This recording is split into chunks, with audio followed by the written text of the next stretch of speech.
Okay, gentlemen, as you can see, anything on the belt line is a low blow, okay? Keep them up, touch them up, give me a good, clean fight.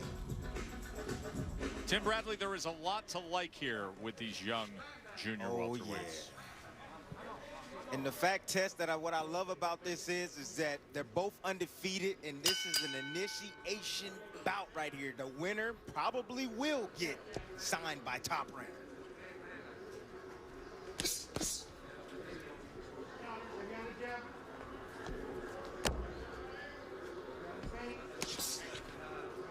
Reminder, if you want to join in and have your voice heard, you can go to espn.hearmecheer.com. That's espn.hearmecheer.com. Body work early on from Contreras, just touching that belt line of Vargas. Vargas has stopped all 5 opponents, all within 2 rounds, turned pro at 19 years old. There you go, just like that. Tess, I like Contreras. I like both of these guys, but I really like Contreras. You know, he's really well schooled on controlling distance. You know, he likes to operate up off his jab, which shows he has fundamentals. And then he likes to make guys fall short, so you'll see him step back and look for counters. And he handles himself very well on the inside as well, Tess. You know, I have to say he's a pretty complete fighter. Places a right hand to the body and then double jabs.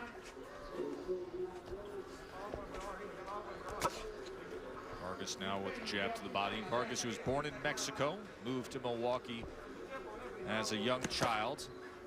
And he goes to the same gym as Javier Martinez. Martinez, who is one of the best-looking U.S. amateurs, 5-time national champion, who was hoping to be a U.S. Olympian but decided to turn pro, and he just signed with Top Rank. So that is somebody we will see plenty of, I'm sure, this year and in the coming years. And he is also from Milwaukee, Wisconsin.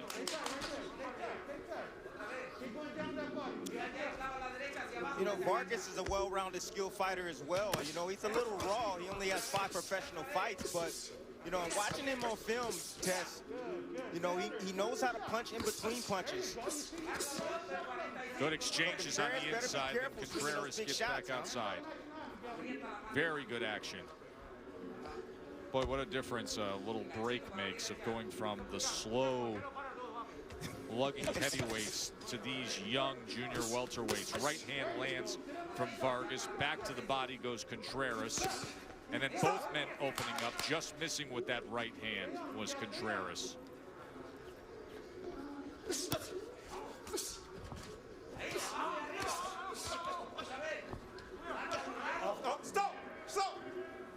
So what Contreras is doing here, Tess, is that, you know, he's coming in behind the jab and he's landing combinations of the bodies. Then what he's doing is he's smothering Vargas so he can't let his hands go. So he doesn't receive anything in return.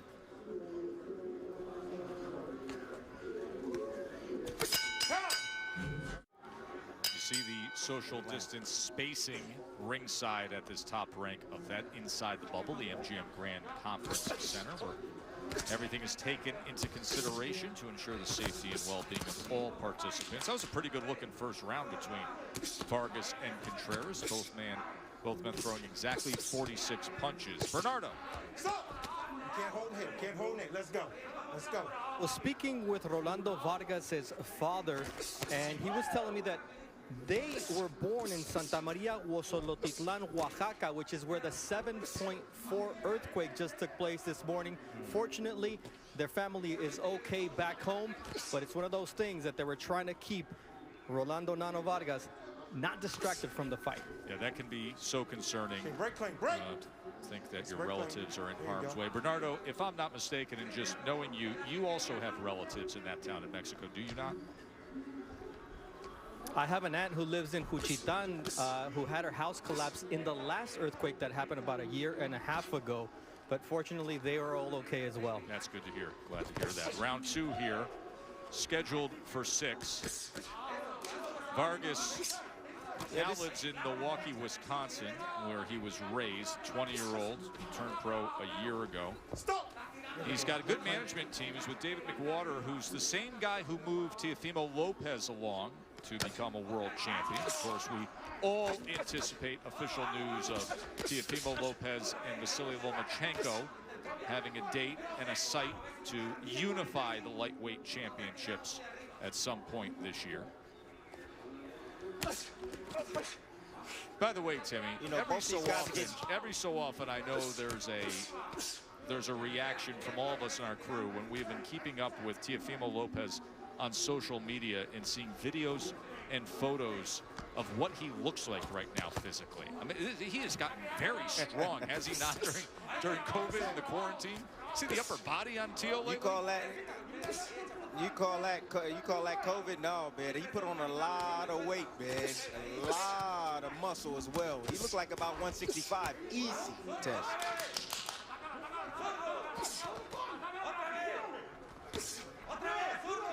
You know, Vargas right now is just seemingly coming inside, looking for Contreras. He's not coming behind the jab. He's walking straight forward. And Contreras is picking him off before he gets to where he wants to be. Keep him in front. And then, Tess, occasionally you will see Vargas land a counterpunch, but only one shot at a time against Contreras. See some blood coming from the nose of Vargas coming to the end of round 2 here. Good week Top Rank, a big week coming up next week as well on this network.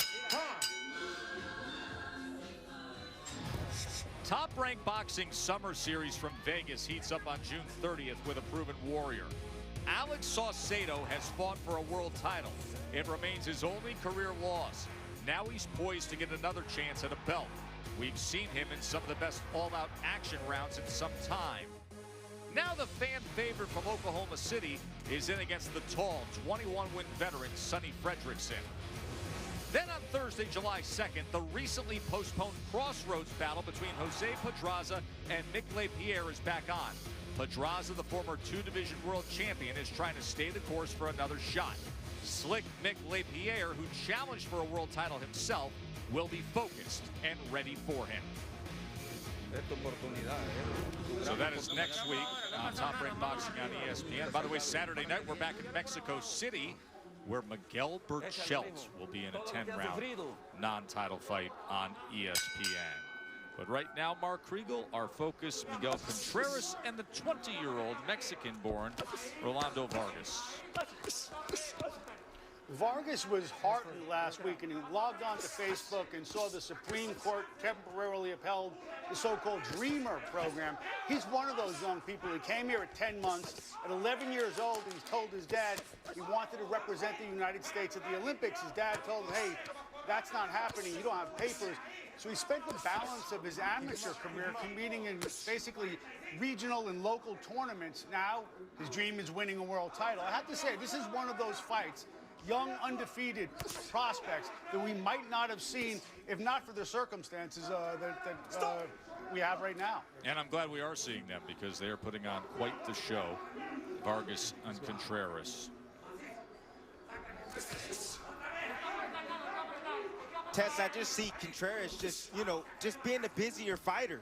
You know, Vargas is standing directly in front of him, now switching to the southpaw position, but he's standing right in front of him, you know, and Contreras is just letting his hands go, and occasionally Vargas will land a shot. But why would he land that shot? The reason why he's landing a shot on Contreras is because Contreras is coming back to the middle.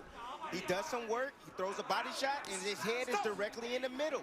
He needs to get his head outside when he's going down to the body, so that way he doesn't retrieve that. So that way he doesn't get hit with any counters from Vargas. You see what that jab and that's that a left lot hook of Contreras has done to that right eye of Vargas as the blood is streaming down the right side of his face. Tess, this could be a situation to where, you know, the 5-0 Vargas, this is a little bit too much of a leap up, you know, against the 10-0 fighter Contreras.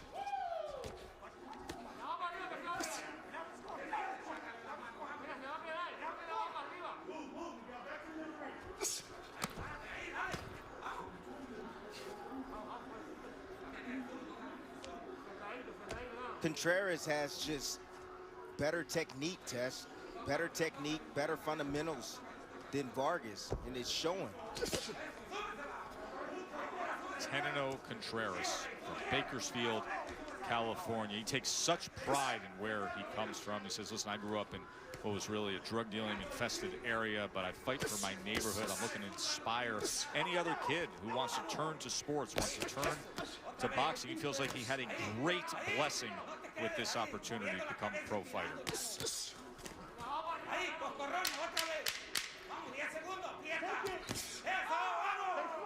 Right hand comes in from Vargas.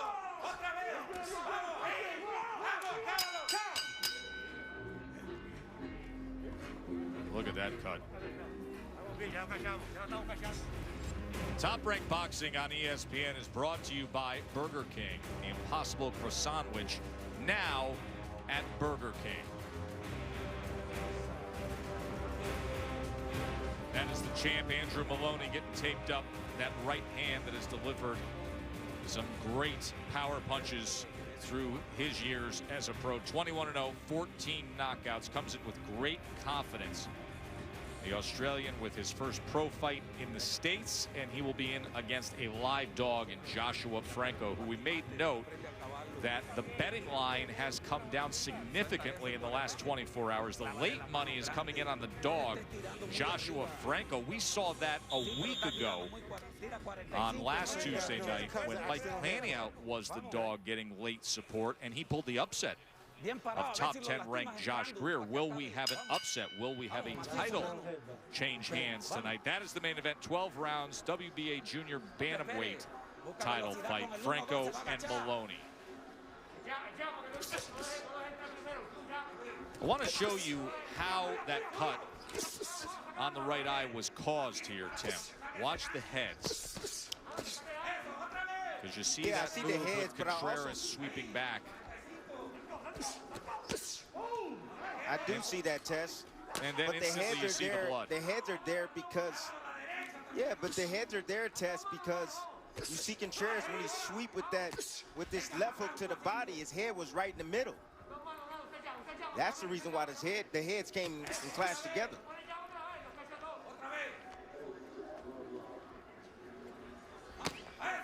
Good jab that time from Vargas.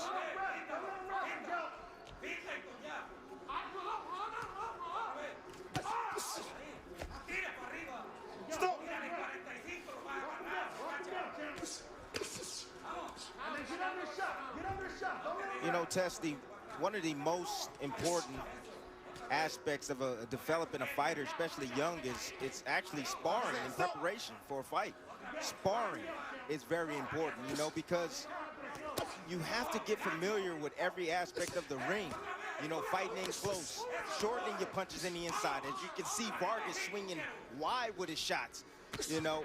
And as you get older, sparring tends to slow down, Tess, because at this point, we would think that you know how to fight and know how to fight in these areas that you need to at the elite level and at the pro level.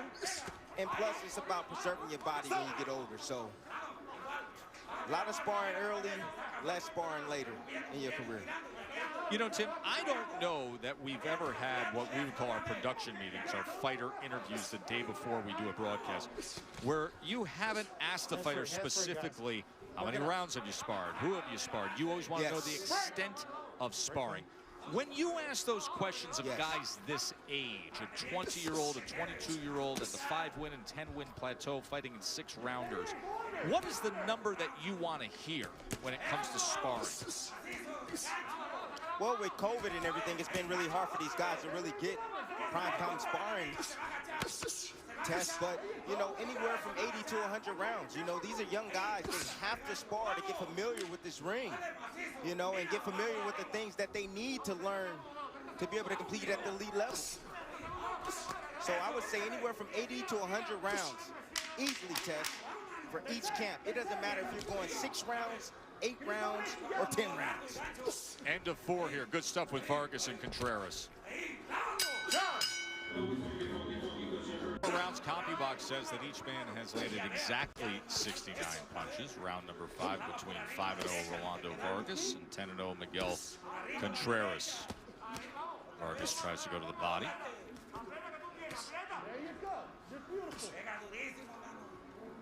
Tess, I want to continue that conversation with the nice right hand. As you see, Contreras pulling straight Another back. right hand that time from Vargas, Tim. Yeah, I'm sorry, you Contreras, want to get into the sparring conversation again. Where did you want to go with Yeah, when it comes to sparring? well, the reason why is because, you know, at this stage, a lot of guys, I heard the coach say, you know, you're ready for 6 rounds, you're ready for 6 rounds. But you need to be thinking about is the 12 rounds. I remember when I was, you know, fighting 4-rounders, I was running 5 miles a day for a 4-round fight because I was preparing my body and my lungs for the long haul, the 12 rounds.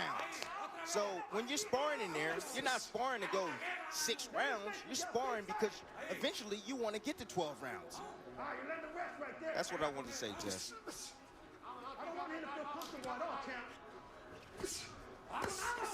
Contreras doubling up that right hand, placed it to the body. Let him go.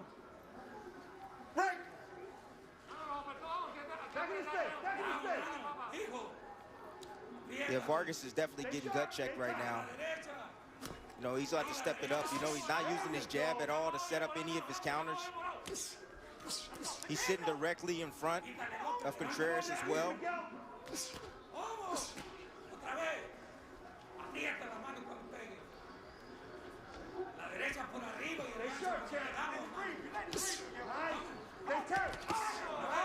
Good jab right there from Contreras.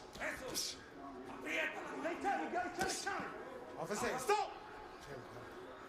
You know, we talk so much about sparring, and then you think about not just the hours spent, but the quality of sparring. Contreras has been in recently with Josh Greer, and then a guy we also saw recently in Adam Lopez, who won a very entertaining majority decision against Louis Coria.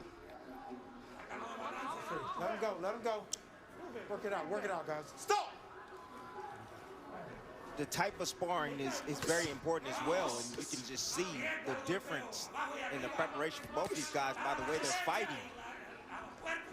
Contreras sparring some really quality fighters, whereas Vargas, I don't think he's seeing that in his gym.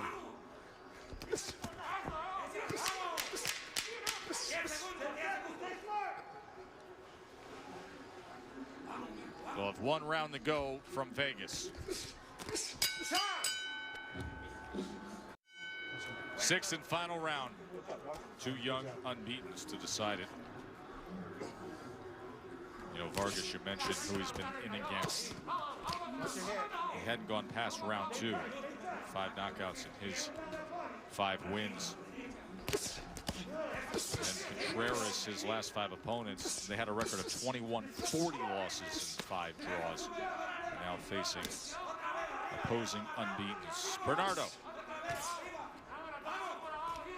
Rolando Vargas told his son, look, it's gut check time. All your dreams are out here, and you've got to lay it out in this round. This is the last round. You've got to go out there and try to stop him. So true, gentlemen. You know, Vargas, 5-0, 5 KOs. You can tell right away he's kind of enamored with his punching power. He's loading up at 1 shot at a time against Contreras, and Contreras is just letting his hands go when he gets into distance. And Vargas is having no response.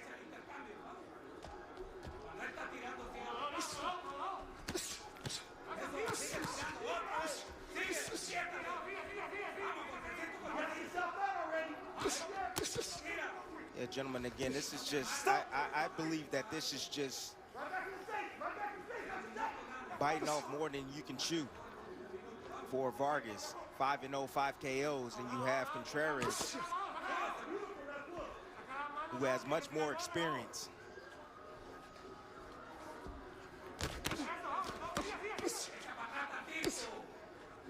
Stop!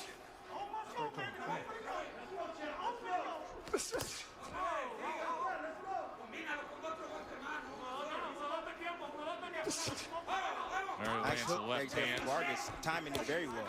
Yep, Contreras opened up. And Vargas landed that wide left hook. Well, one of the things Contreras is not doing, and the reason why he's getting hit flush with those left hooks is that he's not jabbing. He's not giving Vargas anything to look at. So he's sitting directly in front so Vargas can just extend with that left hook.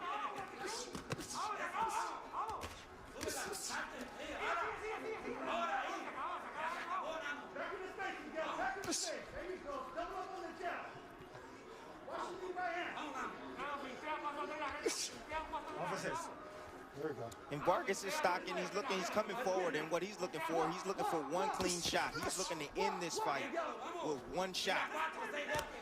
There you go. There you go. Stop.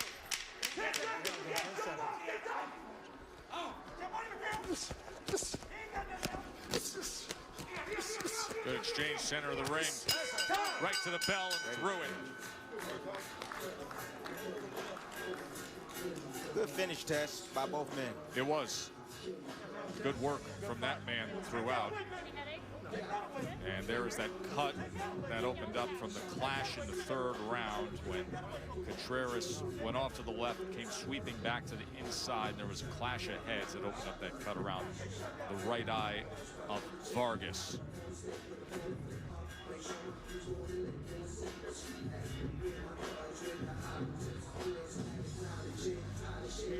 Good start to our week here. It'll be capped with Andrew Maloney in our title fight main event, and then his brothers coming our way Thursday.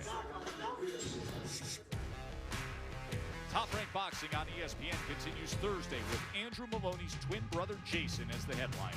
An established bantamweight contender, he's trying to move ahead in a division that's loaded with talent. Then on June 27th, a special Saturday attraction from Mexico City with the WBC Junior Lightweight Champion Miguel. Celebrated as one of the most exciting fighters in the game today, the champ is back to business in a non-title defense, knowing the biggest challenges are right around the corner. And in the room right next door is Jason Maloney, the former title challenger at 118 pounds, 20 wins, the one loss. He's in against Leonardo Baez on Thursday night. And of course, in just a little bit, he will be an interested spectator to see his brother try to defend his title at 115 pounds. Andrew, the 21-0 twin brother, is coming up in our main event. The week of Maloney's in Vegas with Top Rank. Vargas and Contreras, they came in as young unbeatens. How will they leave? Here's Mark Chinook. Ladies and gentlemen, here inside the MGM Grand, after 6 rounds, we go to the judges' scorecards for the official decision. Judge Julie Letterman, Patricia Morse-Jarman, and Glenn Trowbridge all score the bout 58-56. Declaring your winner by unanimous decision, Miguel Caveman Contreras. I think they got it right. Miguel Contreras now 11-0. He landed 91 of 211 power punches against Rolando Vargas. Good work throughout. Good fight. The Caveman